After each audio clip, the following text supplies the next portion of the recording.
A Deputación pon fin a unha débeda histórica na Fonsagrada.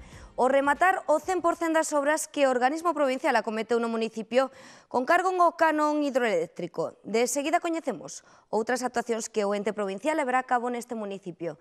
Antes avanzamos outras novas no sumario. Comezamos. Os traballos para dotar de herba artificial o campo de fútbol de Malates en Foz que financiou a Deputación estarán finalizados a finais deste mes de xuño. Ponse a funcionar a cuarta escola infantil municipal na cidade, a da Piringalla. O alcalde en funcións José López Orozco volveu a pedir á Xunta a súa contribución ao mantemento das garderías públicas. Conta atrás para o Ar de Lucus. Hoxe amosámoslle algunha das actividades que se desenvolveron esta semana co Arde Cultural. Ademais, coñeceremos como traballa en Coiro complementos para a festa o único artesá especializado nesta disciplina na cidade. No espazo de Xoán de Muxa camiñaremos hoxe ata a montaña luguesa. Faremos unha parada en Negueira de Muñiz. E metímonos tamén de cheo no teatro. Estivemos nos ensaios da obra As Alegres Comadres que o Grupo Achádego estreará na 9ª Mostra de Teatro Cidade de Lugo que se celebra ata o 11 de xuño. Na Fonsagrada, a Deputación executou a totalidade das obras do canon que deron traballo a máis de 40 persoas no municipio. O investimento que lle correspondeu a Fonsagrada xunto á Negueira de Muñiz supera as 930.000 euros. Esta semana o presidente da Deputación e o alcalde da Fonsagrada, ambos os dous en funcións, asinaron un novo convenio de colaboración en supervisaron obras acometidas en varias estradas. O acordo firmado este martes permitirá ao Concello da Fonsagrada adquirir un novo equipo de rego das estradas. A iniciativa súmase ás actuacións de mellora dos accesos a 16 núcleos rurais executadas con cargo ao canon. Para facer algo que é imprescindible para este Concello, que é dotalo de máis medios para poder facer frente a esos servicios básicos que desde o Concello pretendemos. Tras a asignatura o presidente da Deputación e o alcalde, ambos os dous en funcións, comprobaron o remate das obras acometidas nas vías que comunican Pereira, Lidín e Candaído. Son 4 ramales que estaban nunhas condicións de conservación pésimas e que gracias ao canon regeneramos. Co investimento en obra pública, a institución provincial aforra os concellos o custe das intervencións que previamente consensúa cos alcaldes. En todos os concellos desta provincia onde houve canon, e agora estamos en Fonsagrada, por tanto toca Fonsagrada, se fixeron ben as cousas, se amañaron moita rede de carreteras nun concello como o de Fonsagrada, que ten casi 500 km cuadrados, a súa rede de carreteras é fundamental, non? E eu creo que moita xente viu que a través do canon se recuperaban os seus accesos que estaban en malas condicións, e sobre todo neste momento económico, onde os concellos tampouco podían facer frente. Na Fonsagrada, ademais do investimento do canon, engádese o da construción da residencia da terceira idade e centro de día. As obras adxudicaránse ao longo deste mes.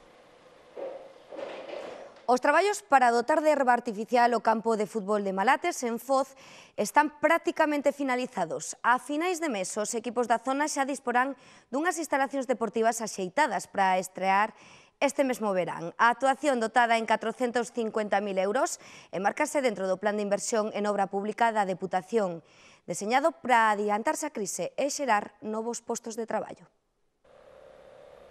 Os operarios fan as últimas medicións para colocar as liñas do campo. Unha vez finalizado este proceso, tan só queda revestir o céspede con caucho e area e instalar o equipamento para que os deportistas da zona dispoñan dun terreo de xogo en condicións. Aquí temos unha mostra de que isto parecía algo que era inalcanzable e impensable, ¿no?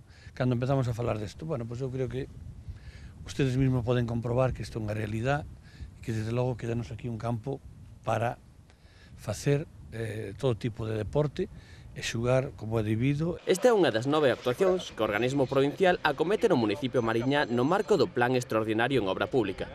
O alcalde focense e presidente provincial, ambos en funcións, supervisaron os traballos a pé de campo que estarán finalizados antes de que acabe o mes. Eu creo que en 10 días estará terminado este campo de fútbol. Por tanto, dixemos que en junio íbamos a terminar e en junio terminamos. Todo cantas obras se prometeron para o Concello de Foz por parte da Diputación Provincial, veño de vir ahora de Vilaronte, que están colocando nas baldosas na carretera, vemos ver os contenedores soterrados, vemos ver a da piscina, vemos ver... O sea, toda se cumpleu ao pé da letra. Na execución destas obras traballan un total de 87 operarios que se suman aos 33 contratados por medio do Plan de Emprego Provincial. O Concello de Lugo puxo en servizo a cuarta escola infantil pública ubicada na Piringalla. O centro educativo conta cunha capacidade para 59 nenos menores de 3 anos.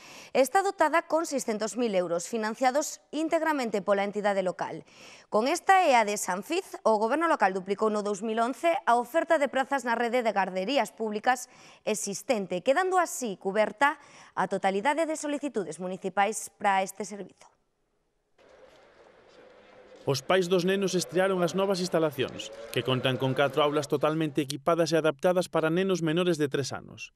A posta en marcha deste servizo era moi necesario para moitos, que o ano pasado quedaron sen praza para os seus fillos. O ano pasado solicitei e estuve en lista de espera. Este año, al abrir este nuevo centro, sí que cogen máis niños, entonces tengo posibilidade de traerla.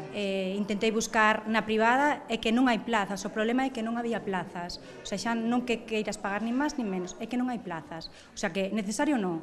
Era imprescindible. Sí. Valoran tamén as condicións da escola, xa que lles permite, por exemplo, unha maior flexibilidade horaria. Aquí podes ter todo o día, é distinto. Aunque siga tendo reducción de xornada, podes traer unhas horas pola tarde sin ter que... Ali só tiña 4 horas, entonces, claro, moito... E a min convenme moito máis, claro. O centro educativo, que foi visitado polo alcalde e o presidente da Diputación en funcións, que por aquel entón era responsable da Concellería de Urbanismo, foi construído e financiado na súa totalidade con fondos municipais. Estamos ante unha escola infantil donde o Concello puxo o solar, o proxecto e 600.000 euros para desenvolvela. Todo froito dos esforzos económicos dos lucenses. Orozco aproveitou para pedir á Xunta unha vez máis o seu apoio económico para o mantenimento das garderías públicas da cidade. Si temos a colaboración, todos nos imos ver fortalecidos, todos. Pero que quede claro, si non hai esa colaboración, esta escola infantil non se vai pechar. Con esta e a de Sanfiz, que entrou en funcionamento hai unhas semanas, queda cuberta a totalidade de solicitudes nas garderías do Concello.